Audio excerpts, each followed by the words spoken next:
MLA అంటే పిఠాపురం ఎమ్మెల్యేలా ఉండాలని దేశం అంతా చెప్పిస్తాను. నియోజకవర్గం అంటే పిఠాపురం నియోజకవర్గంలో ఉండాలని తయారు చేస్తాం. పిఠాపురం అన్ని రంగాల్లోనూ కంప్లీట్ అభివృద్ధి, సర్వతోముఖాభివృద్ధి ఒక కుటుంబంలో పనిచేద్దాం.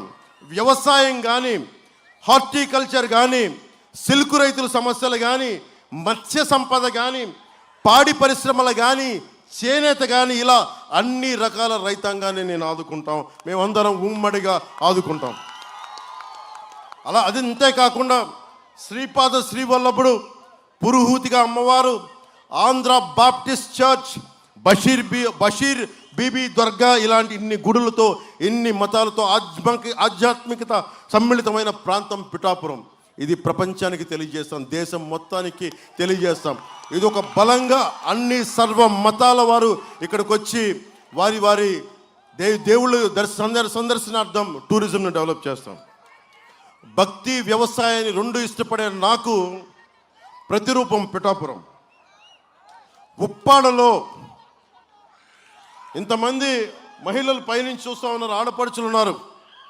సరదాగా ఒక సాయంత్రం వెళ్దామంటే ఇంత పెద్ద సముద్ర తీరం పెట్టుకొని ఒక బీచ్ లేదు, మనకి నడిచే ఇది లేదు. సాయంత్రాల పూట మన కుటుంబాలు తెలుగుని ఒక మెరీనా బీచ్ లాగా లేదు. నేను మన కూటమి అభ్యర్థిగా వర్మ గారి మద్దతుతోటి, కృష్ణరాజు గారి మద్దతుతోటి మీరు నన్ను గెలిపిస్తున్నారు తెలుసు. నేను కోరుకునే నాకు చిన్న మెజారిటీ సరిపోదు, బలమైన మెజారిటీ కావాలి నాకు. మీరు ఇవ్వండి నాకు బలమైన మెజారిటీ. నేను మీకు ఒకటే ప్రామిస్ చేస్తున్నా, ఉప్పాడలో అద్భుతమైన బీచ్ కారిడార్ నిర్మించుకుందాం. దీనిని ఒక మొత్తం తూర్పుగోదావరి జిల్లా అంతా ఉప్పాడ బీచ్కి వస్తే ఆహా ఏముంది వాహ్ అనుకుందాం. పిఠాపురంని మోడల్ టౌన్గా చేద్దాం, స్పిరిచువల్ డెస్టినేషన్గా చేద్దాం. మన అంటే ఇన్ని రకాల విభిన్నమైన కులాలు, మతాలు కలిసి ఒక ఆస్పిరేషనల్ సొసైటీ. వా ఏం గొప్పగా ఉంది నిజంగా. భారతదేశం తాలూకు కలయిక ఇంత అద్భుతంగా ఉంటుందా? భారతదేశం తాలూకు అన్ని కులాలు, మతాలు ఇంతమంది కలిస్తే ఇంత అద్భుతమైన ఉంటుందా అనేది మీకు తెలియజేస్తాను. అది చేసి చూపిస్తాం మీకు. మన పిల్లలు మన దగ్గరే ఉద్యోగాలను చేసుకునే వ్యవస్థ. 10,000 ఎకరాలు, ఒకటి కాదు రెండు కాదు, గుర్తుపెట్టుకోండి, 10,000 ఎకరాలు. 10,000 ఎకరాలు దారాదత్తం చేశాం. మన సంపదది, రైతాంగం సంపదది. ఎంతమంది రైతులు ఏడుపులు నేను చూసిన వాడిని, ముఖ్యంగా కాకినాడ SEZ సంబంధించి స్టోన్ త్రో ప్రైజ్ అలా ఇసిరేసే 1,00,000, 2,00,000, 5,00,000కి అమ్మేసుకున్నారు. అలాంటి SEZలో మన యువతకు కావాల్సింది, మన బిడ్డలకు కావాల్సిన ఉద్యోగం చేసుకునే వ్యవస్థలు, పరిశ్రమలు ఇక్కడే తీసుకొద్దాం.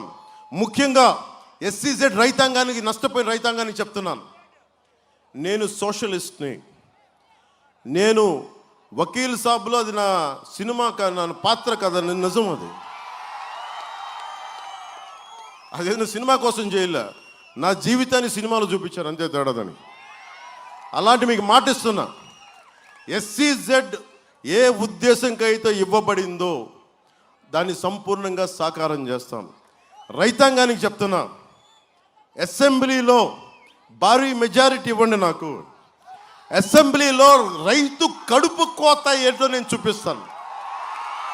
మత్స్యకారుడి కష్టం ఎలా ఉంటుందో నేను అసెంబ్లీలో గళం వినిపిస్తాను. మీ గళం అవుతాను, మీ గొంతుకు అవుతాను, మీ ఆత్మను అవుతాను నేను.